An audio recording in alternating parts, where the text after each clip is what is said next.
From 1998 to 2012, I produced a radio show and podcast called Change Surfer Radio. The show was eclectic, but its tagline was a sexy high-tech vision of a radically democratic future, and it helped shape the techno-progressive ideas that we've been nurturing at the IET. Many are still relevant today, and it's time to dust some off and share them again. I'm speaking with David Berube. He's a professor of speech communications at the University of South Carolina, and recently I ran across on the web his essay on nanosocialism and his ideas about why nanotechnology, both for its fruition, requires state democratic intervention, and also in its outcome and its products for our society, why it will require a more egalitarian and democratically organized society. Welcome, David Berube. Thank you. So first, let's introduce some of our listeners to the concept of nanotechnology. What do you mean when you talk about nanotechnology? Well, the word just refers to any technology that is incredibly small. Nano comes from the Greek word dwarf. It means in terms of, as a prefix, a billionth. So where we would say that we're talking about meters, a nanometer would be a billionth of a meter. And so what we're talking in terms of nanotechnology is pretty much any technology at that level. The way it's used in the literature really depends who you're reading. But a lot of the people who are writing in the field, especially those with technical degrees, refer to construction on the molecular level. In other words, taking molecules and moving them up and wetting them against other molecules, causing them to bond, but bond in a configuration that you actually want to happen versus what happens in the natural environment. So Eric Drexler is one of the names that has been advancing this concept of nanotechnology. And Drexler's concept is that we'll be able to make machines which also have computerized aspects at the molecular and submolecular level. How could we possibly do that? Because molecules are the building blocks of all of our current machines.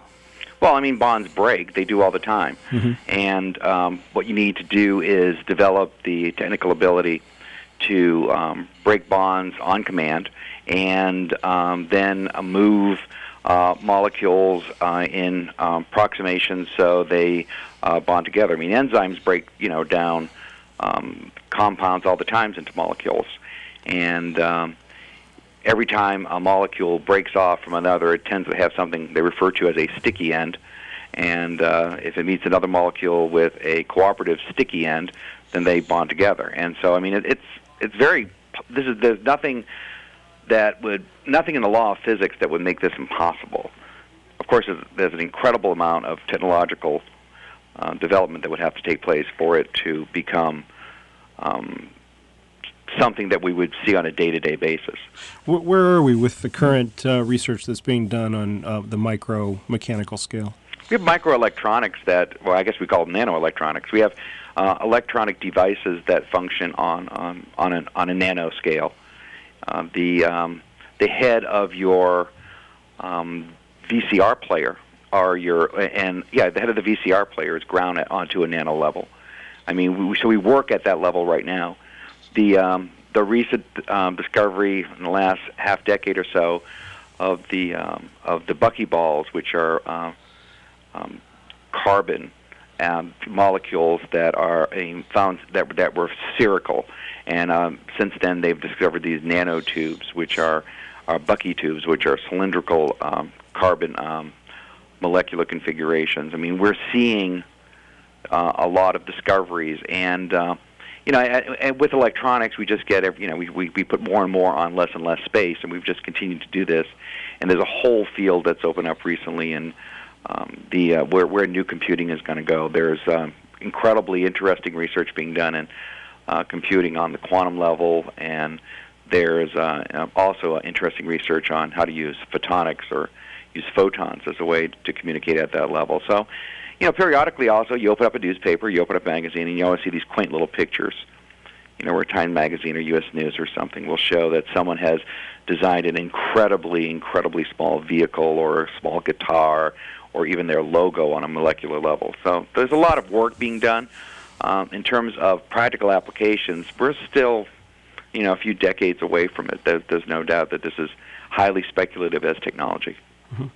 It seems like there may be convergence with genetic engineering. Some people have said that we're already using nanotechnology, and it's called genetics.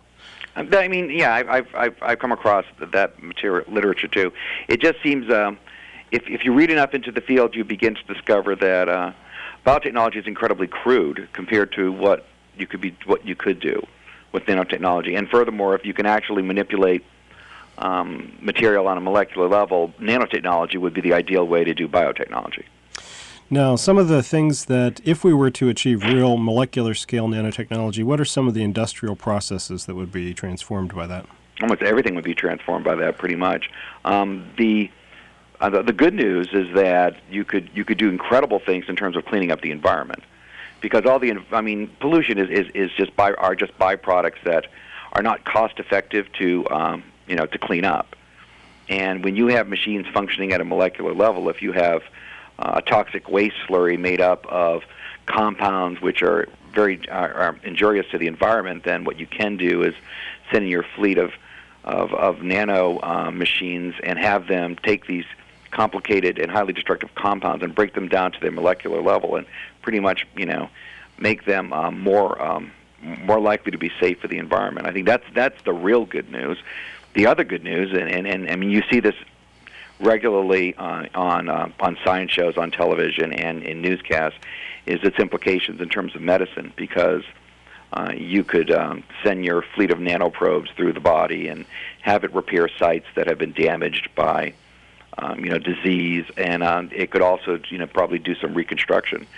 And so that's the real good side of it. I mean, in terms of industry will change entirely, because the way industry works, we take large things and break them down into smaller things in order for them to be useful for us. And this is a completely different way of looking at it. It's like an entirely new industrial revolution. We're not dependent on natural resources anymore. I mean, we can construct stuff from pretty much waste products. I mean, pretty much a carbon is a piece of carbon to a nanomachine. It doesn't matter whether the carbon was mined from within the earth or else the carbon is the result of a waste product. And so it completely changes the industrial process, because you're building from the bottom up rather than from the top down. We could really have alchemy. We could change the material, one element to another. That'd be hard to do. You could, yeah. It depends upon. The thing is, I mean, it's foolish to believe that you could take any compound that's complex and break it into molecules and then expect them to be reconstructed into every possible configuration. Mm-hmm. I mean, there are limits to what you can do, but there's an incredible amount you can do. Mm-hmm. And I mean, it would just be remarkable in terms of how it would change things. Some of the folks in science fiction who speculate about the effects of nanotechnology suggest, for instance, back to medicine, that we could have our bodies full of a secondary mechanical immune system that would identify any signs of aging or any cells that were cancerous and eliminate them preemptively. Sure. So there are a lot of different possible applications. Now, your argument is that one of your contentions in the article Nanosocialism is that capitalism does not have an incentive to develop these technologies. And let's start with your argument that nanoproducts won't require replacements. Right. I mean, the entire industrial process in capitalist structures exists to maximize your profit. And you do that by actually programming obsolescence into your products, so you maintain a strong aftermarket. So if the automobile is a classic example, right? You design the automobile, because automobiles could be designed to be much more efficient than they are, and we all know that. And you design them in such a way so they're only efficient enough so they would keep the consumer happy with the product, but they will break down so you control the aftermarket, so you're supplying the parts to keep the car going. There's absolutely no incentive on their part to engage in a lot of this level of innovative research, because once you put a bunch of nanoprobes into an automobile to keep the automobile running, then you're really going to cut into the profit margins, and that's pretty much the most fundamental precept of this whole issue about whether capitalist structures can actually produce this type of technology. It's just not. It's not profitable. It's incredibly unprofitable. And for a brief period of time, and we're talking about maybe a decade or so. Once the first nano device is developed, there'll be a period of time where, of course, they'll be incredibly expensive. And of course, most people won't be able to get them, and they'll be restricted to government institutions and certain industries. But after a while, they will become less and less expensive and more available, just like computer chips are everywhere now. Well, the computer is a good example for this because my computer, or any computer, will probably last 6-7 years. Mm-hmm. But long before 6-7 years come around, I will want to buy a new one because the technological advance from the computer manufacturers make it absolutely necessary for me to get the latest upgrade. Sure.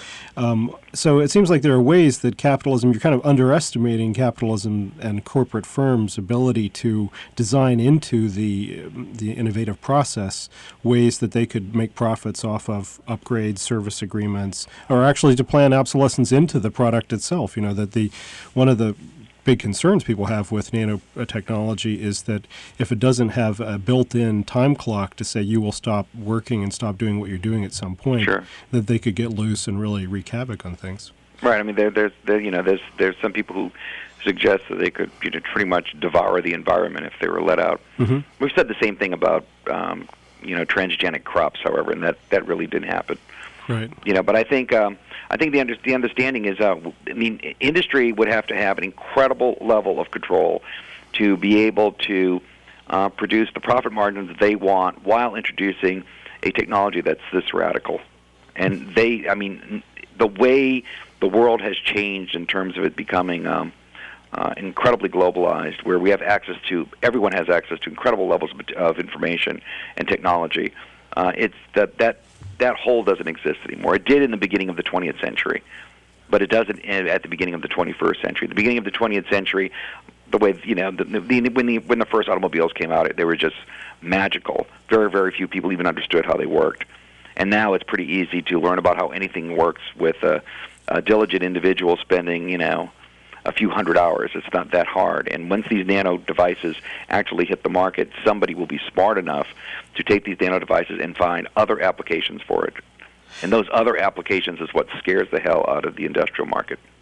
Now, you're also bringing up the issue of intellectual property and patent law, that once a product is out there, someone can reverse engineer it. But we have that issue currently with semiconductors and all kinds of products and processes, that people who reverse engineer a semiconductor and decide to make their own and sell it have to prove a pretty high standard of that they have not ripped off the basic underlying technology, that they've recreated it. The thing about semiconductors, which makes it a little different from like nanotechnology, is semiconductors are very specialized in terms of their application.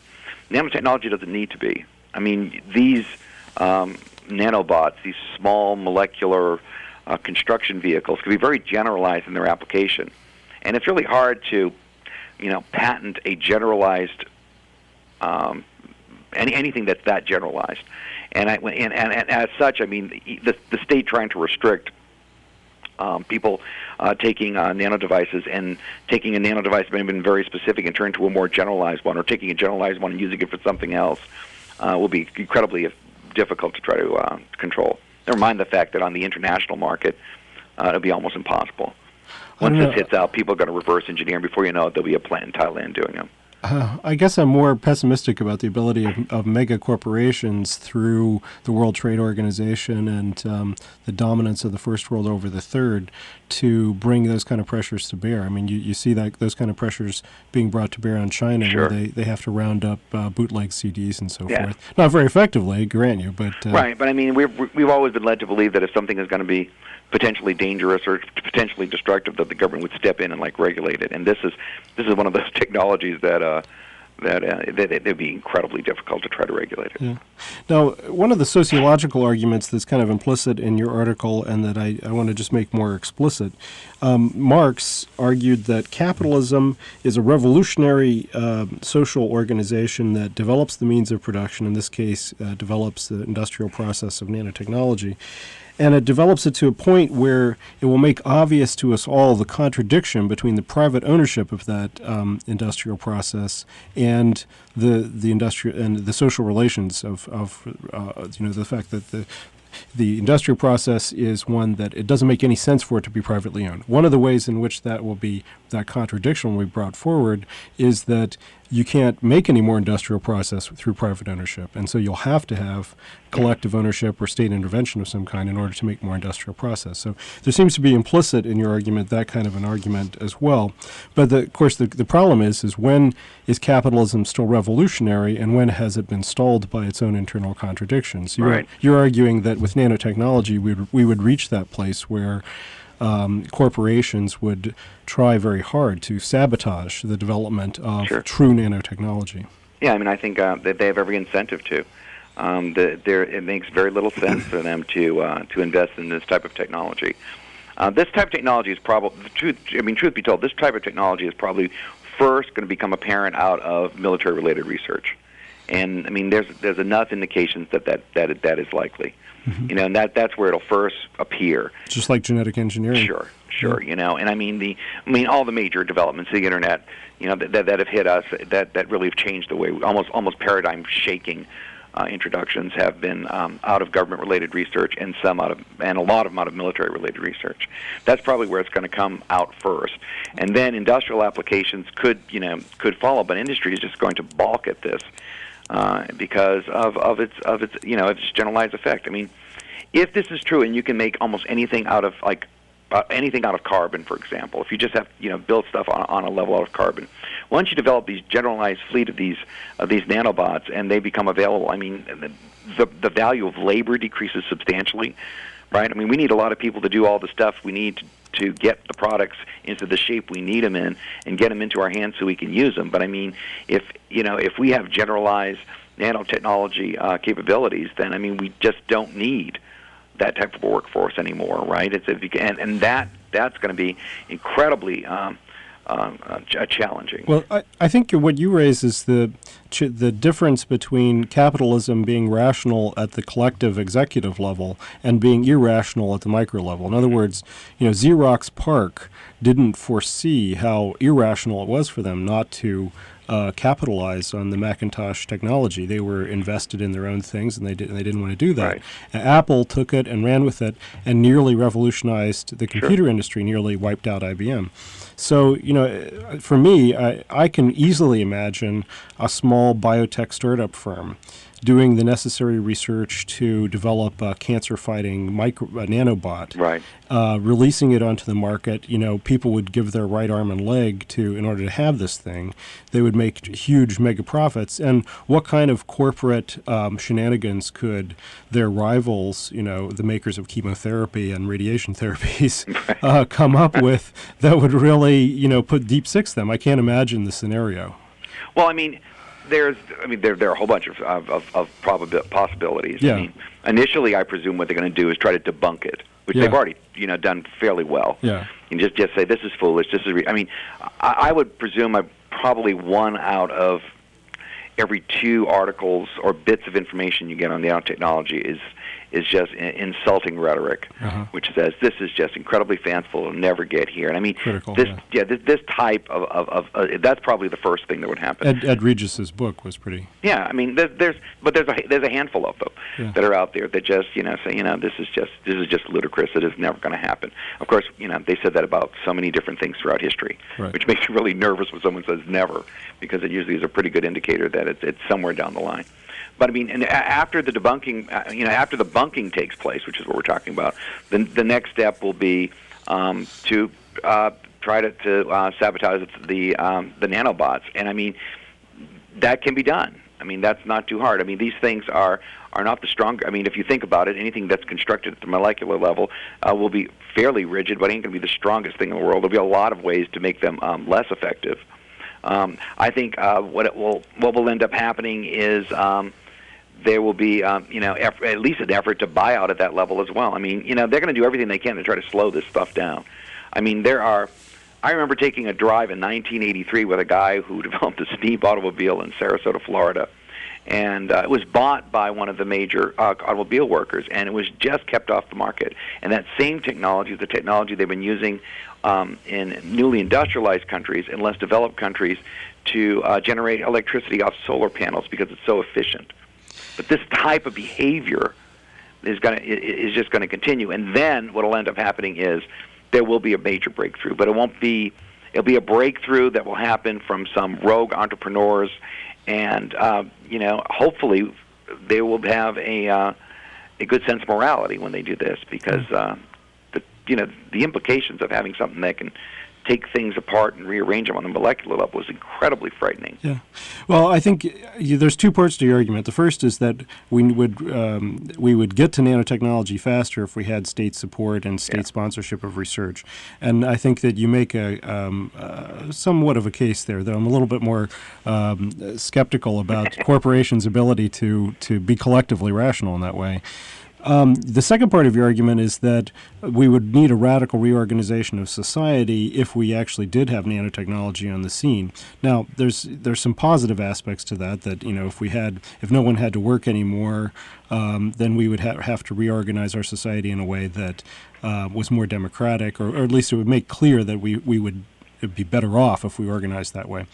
The negative part of that argument, which you just touched upon, is that nanotechnology is such a threat to the survival of the planet, of the species, that we would need a far more authoritarian society. Right. And I mean, there's people who have speculated on that, claiming that because of its dark side, that the implications are that it might produce a tendency towards much more authoritarian or totalitarian controls to try to control it. The thing is, this is not that outrageous. I mean, granted, we don't see it today, and we may not see it for 50 to 100 years, but inevitably, people are going to be able to construct stuff on the molecular level. I mean, we've done a lot of the legwork to get where we are now, and it's just a matter of time for this to come. And my argument on nanotechnology has always been, this thing is probably inevitable. And when it gets here, it'd be really nice if we had planned for its arrival, instead of just allowing it to happen. Because, I mean, it reminds me so much of biotoxins and bioviruses, right? Right. I mean, you just don't wait around to go, oh, well, guess what? We have a new outbreak. I guess we should do some research now. This is the type of stuff you really plan for because of its dark side. And I mean, that's, I think, one of the most frightening things is just waiting around for this thing to happen. Because I'm one of the pessimists in the world who thinks that, if someone's going to put this much effort into it, I don't want to really hope that they have the type of conscience that would, make the world a better place. Because there's a high. I mean, I'm a student of history, and I know pretty well that there's a pretty high probability that instead it'll be used for ways to wrest more power from people. Have you had a chance to read Nancy Kress's Beggars in Spain series? She's a science fiction author who's speculated on the effects of genetic engineering and nanotech on social inequality in the United States. And her vision of it is that within 100 years you could have a mass of people who were just basically vegetative proles who were fed by nanotech food producing machines and watched their soap operas, and then just a very few, kind of an Ayn Randish vision, very few productive citizens. There's very few serious academic speculations about what a true leisure society would be. Very, very, very few people have looked into this. That's right. And it's pretty much because we're defined by our work anyways. And so this is just such an alien concept. They haven't speculated. But a true leisure society could be fairly disorienting. One of my favorite people who's actually written about that is Andre Gortz. He's written Pathways to Utopia and Farewell to the Proletariat, a post-Marxist vision of a social programs that would lead us to leisure. Now, you also touch on geopolitics. Can you mention briefly what you think some of the effects on geopolitics would be? I mean, one effect I can imagine is that it would be a great equalizer, because the threat the third world country would use nanotechnology and as a weapon of mass destruction would be horrific. As an aside, before I get into it, there are people out there now, especially in the academic world, in cybernetics, who've been arguing that we need something like a robotic anti-proliferation treaty, because everyone is incredibly concerned that the little machines will start fighting for the people on the battlefield, initially against other people. and it probably would be the first world with their incredibly powerful robotic military technologies, using it in warfare against people who are completely ill-equipped to deal with attack by machines. Well, if the biological and chemical weapons treaty Sure. process is any guide, well, the U.S. will say that United States, France, and Britain are the only moral countries in the world that can have this technology, and everybody else is too crazy to use it. Right. But I mean, if you're, I'm watching the reports. Desert Storm was bad enough to have to watch on television, but watching what's going on currently in Serbia, I mean, you begin to see the technologization of warfare and how warfighting is taking place. And there's a similar problem when you deal with nanotechnology, because this technology could be incredibly provocative. I mean, if you could actually turn loose on a battlefield a bunch of nanogorts that would just head out and deconstruct things on the molecular level, I mean, they could just take apart a platoon without much difficulty. And someone without a conscience could launch nano weapons into a nation state and program them to, every time they come anywhere near anything with the chemical composition H2O, to deconstruct it. And, just turn a wonderful nation state into just a terrible desert. And, they're just, the applications are just in frightening in terms of where it's going. And, I mean, the United States has spent quite a bit of money already, doing research in this. Admiral Jeremiah has been testifying over and over again about, some of the applications of this. And he talks about how great it would be if we had these type of molecular devices, so we could have them, release them into a nation state where we're warring against, and have them turn the concrete into paste, which would destroy their airfields. Mm-hmm. Well, yeah, that's one application, but there's a lot of other ones that could be programmed as well. Right. Well, another novel that I'm reading now is Will McCarthy's Bloom, and basically the creation of nanotechnology in Bloom has turned every society into a giant immune system that they're constantly identifying and destroying with their own nanotechnology, the threat of nanotechnological infiltration. Mm-hmm. We only have 2 minutes left, okay. And I just wanted to say that it's a real pleasure to talk to someone about these topics who shares the full commitment to equality, solidarity, and liberty of the French Revolution, and not just liberty. Because it seems like everybody out there who's thinking about nanotechnology, from Drexler to the Extropians, that they're libertarians. Yeah. You've got it. Yeah, they pretty much are. I think it's incredibly naive to think that this technology is going to come around and it's going to provide everybody with everything they need for democracy to be the most effective.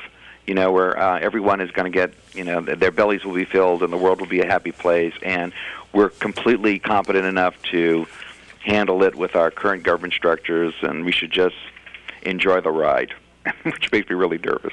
Well, I've been talking with David Berube. He's a professor of speech communication at the University of South Carolina, and you have a website, a webpage for yourself as a faculty person at www.cla.edu/thsp/faculty/berube, your name / and that's where people can find the article Nanosocialism. Sure. And you also are working on a book on post-humanism? Yeah, I finished a series of, I did some international presentations, and I've been writing for about the last, 8 months on it. It'll probably be together in another 6. And it's just talking about what happens when man and machine merge, which is getting more and more likely with advanced medical prosthetics and robotics and genetic technologies and such. And so it's just a discussion of what happens when the ontology of the machine confronts the ontology of man, and then together one will win, and the other will lose, or else they both lose, or else they merge and become completely different, which is pretty much what it's about. The singularity. Yep. And we can expect that from Sage in a year or two? Probably in a year or two. Okay. Well, thank you very much for joining us, David. No problem. Berube. Thank you.